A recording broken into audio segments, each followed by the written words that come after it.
Chocolate, vanilla with raisin at strawberry flavored ice cream. Special katsu doon galing sa Umura. Lahat ng paborito ko nandito. Hali kayo, lumapit kayo sa akin. Lapit na!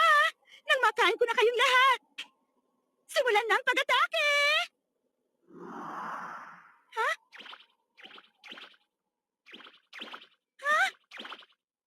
Bakit? Nawala? Tama na yan, Miyaka Yuki. Ha?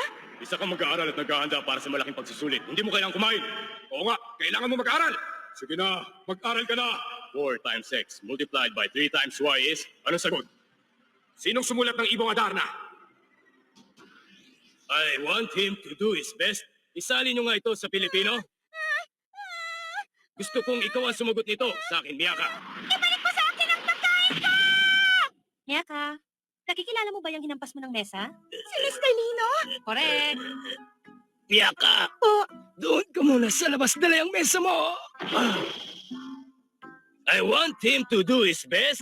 Isali nito sa Pilipino.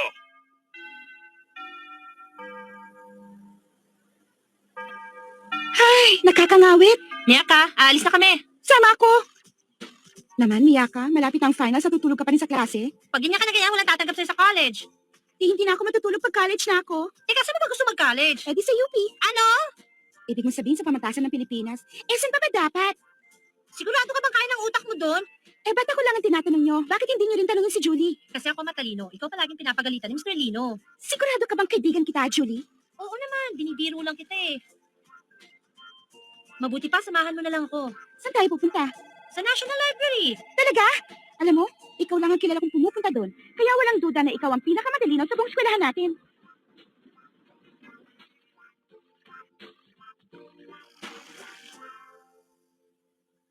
Wow! Ang laki naman! Ang National Library ba ang national building ng bansa natin? Hoy, Julie! Tumawa ka naman! Pinag-isipan ko pa yon! Isasali ko lang itong libro sandali. O, sige lang! Ano ba to? Ninenervous ako kapag pumapasok sa building na may pangalan national. Kaya mo yan! Tatagan mong loob mo! Ha? Nagtitinda din pala sila ng mga inumin dito. Ang ingay ko, dapat sa isip ko lang. Baka isipin nila ngayon lang ako nakakita ng vending machine. Alin kaya dito ang pipiliin ko? Ha?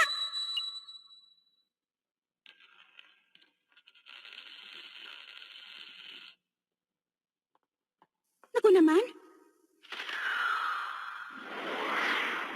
Ha? Ano yan?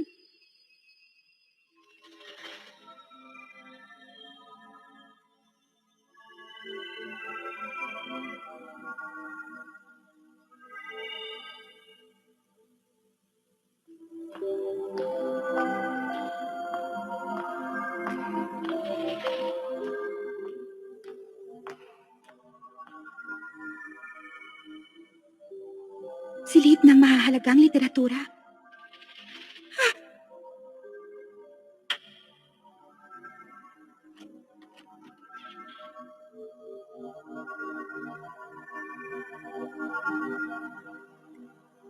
Miyaka, ano bang ginagawa mo dito? Ibon? Oo, narinig ko yung pakpak. Yung paggalaw ng pakpak. Walang ibon na ganun kalaki makakapasok sa kwartong to. Ha? Ang aklat ng 4 na tagapangalaga ng langit at lupa. Ano to? Baka yun yung alamat ng China nung sinuunang panahon. Alamat ng China nung unang panahon? Hindi nagtagal, ang dalaga sa alamat ay nagbukas ng daan upang makarating sa ibang daigdig. Bilib na ako sa'yo, nakakabasa ka pala ng Chinese characters. Ha? Ito yun! Ito yung ibon na nakita ko. Ito ay alamat ng isang dalaga na pinagkalooban ng iba't ibang uri ng kapangyarihan. Natupad ang lahat ng kanyang kahilingan nang makuha niya ang 7 tagapagtanggol ng Suzaku. Ang alamat ay isang orasyon, at ang sino mang makatapos sa pagbabasa ng aklat ay mabibiyayaan katulad ng babae sa alamat. Sa sandaling ang unang pahina ay mabuksan, magsisimula ang alamat at mabibigyang buhay ang bawat tauhan. Anong ibig sabihin nun? Malay ko sa'yo, ikaw ang nagbabasa dyan eh. Ha?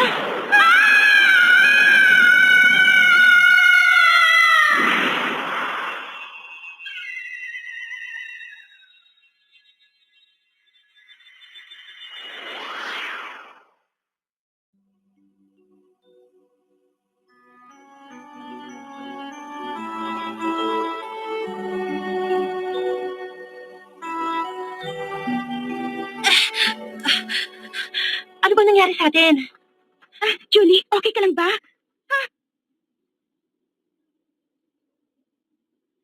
Teka, saan na ba tayo? Julie! Masakit ba, Miyaka? Aray, hindi pala panaginip to. Panaginip ano hindi? Wala silang double cheeseburger o kaya ice cream na may raisin at nuts sa ibabaw. Hindi nga natin alam kung nasan tayo tapos kano bang inaalala mo? Hindi! Wala ring special katsudon galing sa Omura. Anong gagawin natin, Julie? Ha?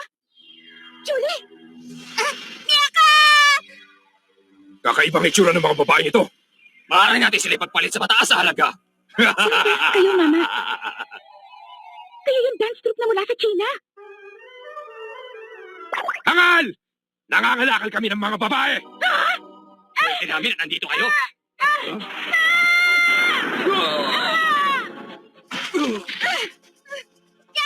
Sige na, Julie! Takbo na!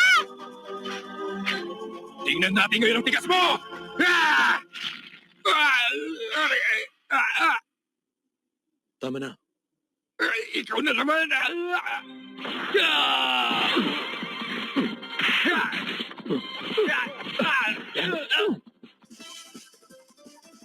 Ano yung nasa noon niya? May nakasulat? May nakasulat sa noon niya.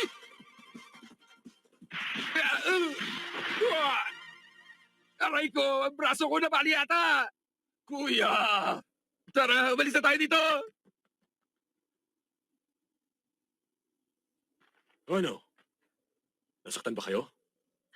Maraming salamat sa tulong mo. Pera na lang. Huwag na kayo magpasalamat. Ha? Teka, huwag niyong sabihin pagkatapos ang ginawa ko para sa inyo, wala na kayong babayad. Napakamalas ko talaga. Hindi niyo ba alam na mahal ang bayad sa akin pag tumutulong ako? Hindi naman namin hiningi ang tulong mo ah. Baka may pera ko dito. Wala akong panahon para sa mga pulubing tulad niyo. Paalam! Sandali! Huwag ka umalis! Ano bang lugar to? Ha? Ito yung... Parehong ulang liwanag.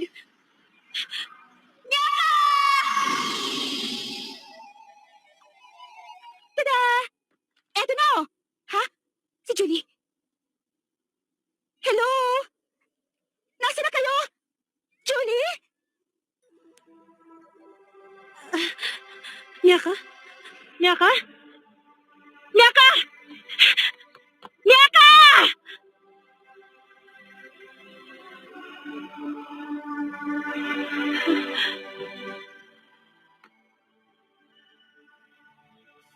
Nang tangkain ng dalaga na iligtas ang kanyang kaibigan sa kamay ng mga nangangalakal na babae, isang binata na may marka ng halimaw sa kanyang noo ang dumating at tumulong sa kanila.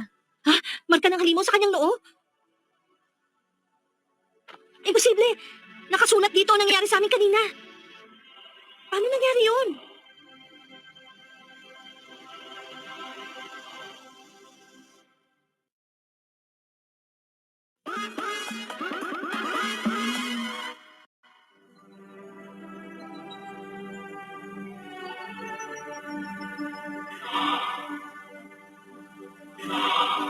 Sakay ng isang karitelang papunta sa syudad, ipinasya ng dalaga na hanapin ang kaibigan at ang binatang tumulong sa kanila.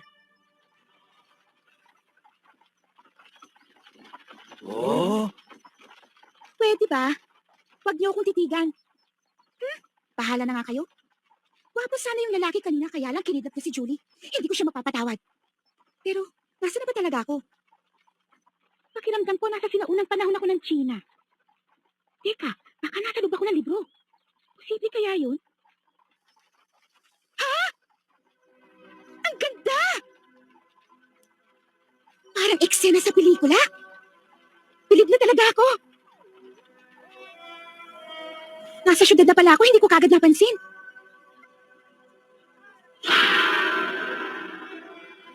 Ha? Ayun siya! Huli ka! Dito na lang ako. Salamat ha! Oh? Sino yun? Excuse me po. Excuse me. Excuse me. Makikiraan ho. Ha? Ha? Circus? Ang galing. Parang ang saya-saya nila.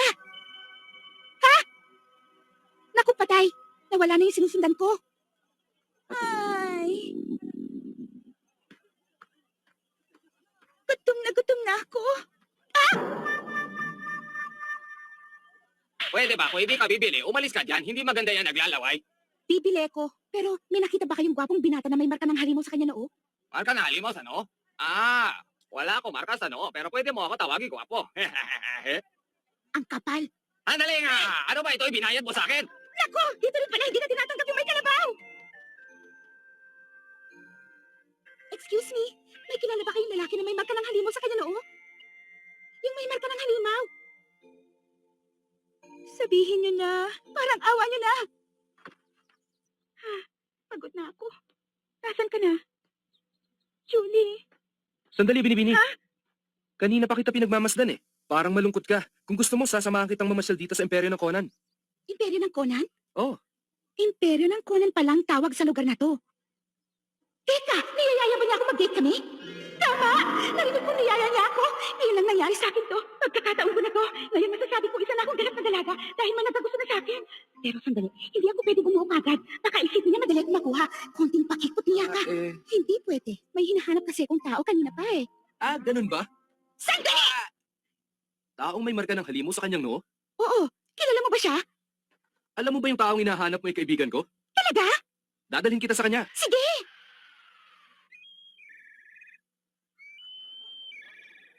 Alam mo na ba? Ang ano? May isang babaeng banyaga na kakaiba raw itsura. Gumagala ngayon dito sa atin, pero di ko pa nakikita. Narinig ko na yun. Yan yung naghahanap sa lalaki may marka ng halimaw sa noo. Ang sabi nila, bumili raw ng pagkain tapos nagbayad ng perang banyaga at saka tumakbo. Isang babae na mula pa sa ibang bansa at nag-iisa pa? Mawalang galang nga po, pwede bang magtanong? Anong kailangan mo?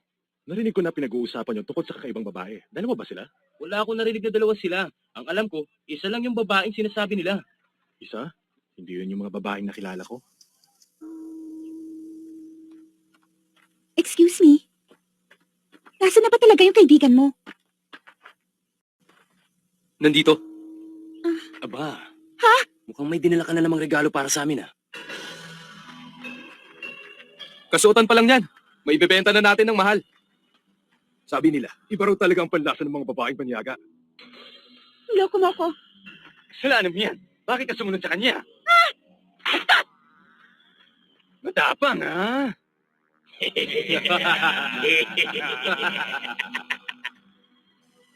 Hanggang dito ba naman sa sinuunang China may mga siga pa rin? Baka mapagalitan ako pag pinatulan ko itong mga to. Teka, wala na nga pala ako sa eskwelahan ngayon. Hindi na nila mababawas sa sagay ko sa kandak. Okay? Hoy! Mga pangkis ng hilaw! Nakikita niyo ba itong marka ng BCG sa braso ko? Alam niyo ba kung paano ko ito nakuha? Nilabanan ko ang pinakamabangis na hayop sa aming bayan at tatalo ko siya. Dahil kanina niyo ba ako iniinis? Gagawin ko sa inyo ginawa ng paborito kong wrestler na napanood ko sa cable TV. Pinag-aralan ko yung mabuti. Kaya humanda kayo. Iiyak kayo pabalik sa mga nanay niyo. Etong una! Western Lariat! Ito na! Ano bang klaseng babae yan? Ngayon lang ako nakakita ng ganyan. Smash Mountain Nightmare! Natalo ko sila. Pwede ko nagka-tag team. Si Undertaker sa wrestling. Magbabayad ka sa akin.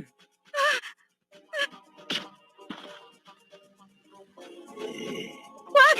Saklolo! Tulungan niyo ako! Wag! Aray! Sino ka ba? Apat kayong lalaki. Laban sa isang babae. Mali. Dahil hindi patas ang laban. Nang malagay sa panganib ang buhay ng dalaga, muling dumating ang lalaking may marka ng halimaw sa noo. At tinalo ang mga masasamang loob.